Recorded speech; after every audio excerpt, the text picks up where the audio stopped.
আবারও এক রাতের অপারেশনে বিশ্বজুড়ে তোলপাড় ফেলে দিলেন মার্কিন প্রেসিডেন্ট ডোনাল্ড ট্রাম্প। এবার ওয়াশিংটনের হিট লিস্টে কোনো মধ্যপ্রাচ্যের নেতা ছিলেন না, বরং ছিলেন দক্ষিণ আমেরিকার মোস্ট ওয়ান্টেড আন্ডারওয়ার্ল্ড ডন। 12 জুন রাতে সামাজিক যোগাযোগ মাধ্যমে ট্রাম্প নিজেই জানিয়েছেন, ভেনেজুয়েলার কুখ্যাত আন্তর্জাতিক অপরাধী চক্র ট্রেন দে আরাগুয়ার প্রধান নিনো গেরেরোকে হত্যা করেছে মার্কিন সামরিক বাহিনী।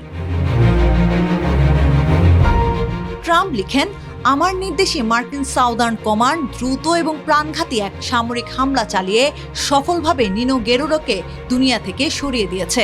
পোস্টের সাথে 10 সেকেন্ডের একটি ছোট হাড়হিম করা ভিডিও ক্লিপও যোগ করেন ট্রাম্প।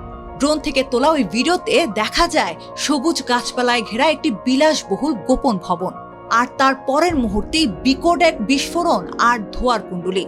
ভিডিওতে কোনো মানুষকে পরিষ্কার দেখা না গেলেও ওই এক বিস্ফোরণেই যে ড্রোনের সাম্রাজ্য ধুলোয় মিশে গেছে তা নিশ্চিত। হামলাটি কোথায় হয়েছে তা ট্রাম্প খোলাসা না করলেও একটা বড় কূটনৈতিক বার্তা দিয়েছেন। তিনি লিখেন, ভেনেজুয়েলায় আমাদের বন্ধুদের সাথে ঘনিষ্ঠভাবে সমন্বয় করে এই নিখুঁত হামলা চালানো হয়েছে। এখানে বন্ধু বলতে ট্রাম্প কিন্তু কারাকাসের পুরনো শত্রু নিকোলাস মাদুরোকে বোঝাননি।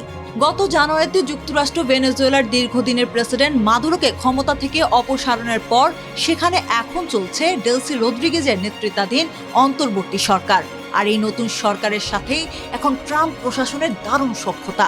ট্রাম্পও দম্ভ করে বলেন, ভেনেজুয়েলা বা অন্য কোথাও ট্রেন দে আরাগুয়ার সন্ত্রাসীদের জন্য আর কোনো নিরাপদ আশ্রয় রইল না। নিনো গেরেরোর আসল নাম হেক্টর রাস্টেনফোর্ড গেরেরো ফ্লোরেস।